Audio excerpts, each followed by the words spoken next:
السلام علیکم ورحمۃ اللہ وبرکاتہ۔ الحمدللہ رب العالمین والصلاة والسلام الاتمان الاکملان علی المبعوث رحمۃ للعالمین نبینا محمد وعلی آلہ وصحبہ اجمعین ومن تبعہم بإحسان الی یوم الدین، اما بعد۔ قال النبی صلی اللہ علیہ وسلم ما من شیء اثقل فی میزان المؤمن یوم القیامۃ من حسن خلقہ، رواہ ابو داود وغیرہ۔ معزز مکرم محترم ناظرین، اچھا اخلاق ایک بہت بڑی نعمت ہے،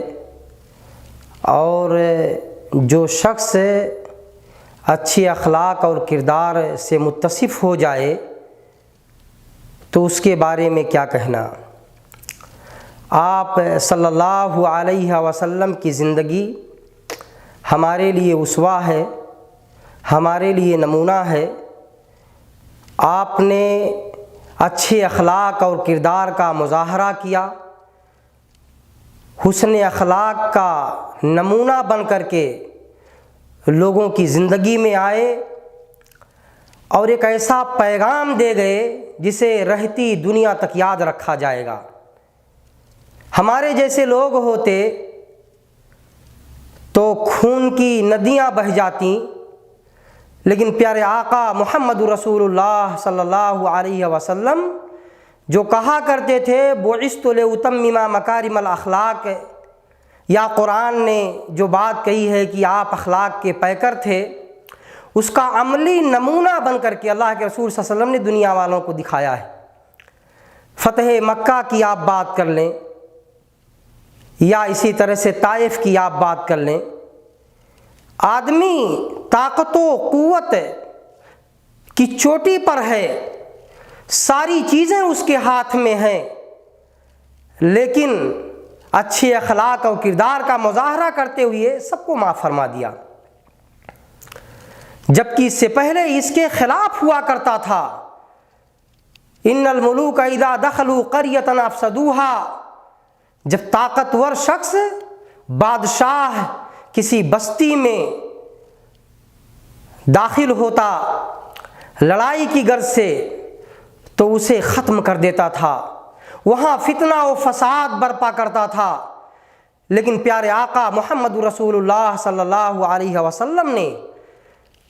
اخلاق کا وہ نمونہ پیش کیا جسے دنیا پڑھ رہی ہے، پڑھا رہی ہے، سوچ رہی ہے، سمجھا رہی ہے کہ کاش ایسے لوگ دوبارہ اس روئے زمین پر جنم لیتے۔ میرے بھائیوں، اخلاق کوئی ایک چھوٹی چیز نہیں ہے، زندگی کے ہر شعبے کو شامل ہے۔ معاف کر دینا، اسی طرح سے غصے کو پی جانا، یتیم و بیواؤں کی مدد کرنا، عزت و احترام سے پیش آنا، پڑوسیوں کے ساتھ حسن سلوک کا مظاہرہ کرنا، سینکڑوں چیزیں ہیں جہاں پہ آپ حسن اخلاق کا آپ مظاہرہ کر سکتے ہیں۔ محمد رسول اللہ صلی اللہ علیہ وسلم اسلام سے پہلے آپ اس باب میں چاہے صداقت کی بات ہو، امانت داری کی بات ہو، لوگوں کا بوجھ اٹھانا ہو، مہمانوں کی ضیافت ہو، غار حرا سے جب سہمے خدیجہ رضی اللہ تعالیٰ عنہا کے پاس آتے ہیں، اور اس کے بعد جبریل امین کا پورا واقعہ سناتے ہیں کہ ایسے ایسے ایک آیا تھا، مجھ کو دبوچ رہا تھا اور اقرا اقرا کی صدا لگا رہا تھا، تو انہوں نے کہا کہ گھبراؤ نہیں، اللہ تعالیٰ آپ کو ضائع نہیں کرے گا۔ یہ کسی مدرسے کی فارغ التحصیل نہیں تھیں، لیکن اچھے اخلاق و کردار سے واقف تھیں۔ انہوں نے کہا اللہ آپ کو ضائع اور برباد نہیں کرے گا۔ انک لا تحمل الکل، آپ لوگوں کا بوجھ اٹھاتے ہیں، آپ مہمانوں کی ضیافت کرتے ہیں، مصیبت میں ہاتھ بٹاتے ہیں۔ تو یہ بات خدیجہ رضی اللہ تعالی عنہا نے نبی کریم صلی اللہ علیہ وسلم کی خدمت میں پیش کیا۔ آپ نے عملی جامہ پہن کر کے اس پر عمل کر کے، مکہ والے ہوں، طائف والے ہوں، مدینہ والے ہوں، منافقین ہوں، سب سے پہلے اپنے آپ کو پیش کیا ہے۔ اور اگر آپ کی تعلیمات کو دیکھیں تو 2-3 حدیثیں ہمارے خیال سے اس موضوع کو سمجھنے کے لیے کافی ہیں۔ پیارے آقا محمد رسول اللہ صلی اللہ علیہ وسلم نے ارشاد فرمایا، ما من شیء اثقل فی میزان المؤمن یوم القیامت من حسن خلقہ، کہ قیامت کے دن جب انسان کے نامہ اعمال کو، انسان کے عمل کو تولا جائے گا، تو سب سے وزندار چیز یا سب سے زیادہ وزندار چیزوں میں سے ایک چیز جو سب سے وزندار ہوگی وہ انسان کا اچھا اخلاق ہوگا۔ انسان جو اچھے کردار اور خوبیوں کا مالک ہے، وہ اس کا عمل میزان میں رب العالمین کے ہاں سب سے زیادہ وزندار ہوگا۔ تو ہم صرف یہ نہیں کہ کسی خاص موقع سے مسکرا کر کے مل لیے، کسی کی ہیلپ کر دیے، بس یہی حسن اخلاق نہیں۔ زندگی کے ہر شعبے میں حسن اخلاق کا آپ مظاہرہ کر سکتے ہیں۔ کوئی ملنے کے لیے آیا ہے، کوئی مانگنے کے لیے آیا ہے، کوئی لینے کے لیے آیا ہے، کوئی سواری کا طلبگار ہے، کوئی سواری کا انتظار کر رہا ہے، کوئی شادی کرنے والا ہے، کوئی اور کچھ، جہاں بھی آپ چاہیں حسن اخلاق کا آپ مظاہرہ کر سکتے ہیں۔ میرے بھائیوں، پیارے آقا محمد رسول اللہ صلی اللہ علیہ وسلم نے ایک دوسری حدیث میں انا زعیم ببیت فی ربض الجنہ لمن ترک المراء وان کان محقا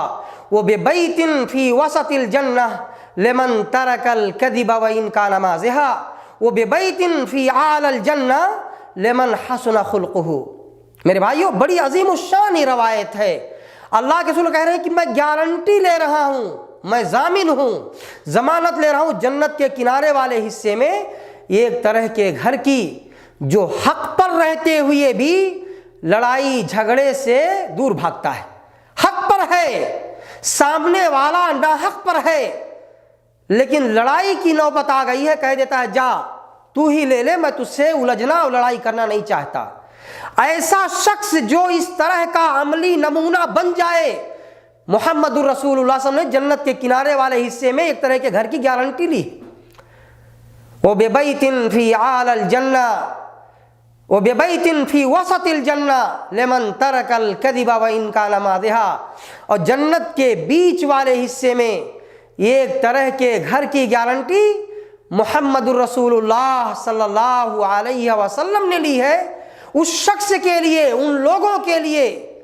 جو مذاق میں بھی جھوٹ نہیں بولتے، ازراہ مذاق بھی جھوٹ نہیں بولتے۔ جو ہے کہاں ہیں ایسے لوگ، کہاں ہیں ایسے لوگ؟ ہمیں اور آپ کو خود سب سے پہلے اپنے آپ میں تلاشنا ہوگا۔ وَبِبَيْتٍ فِي أَعْلَى الْجَنَّةِ،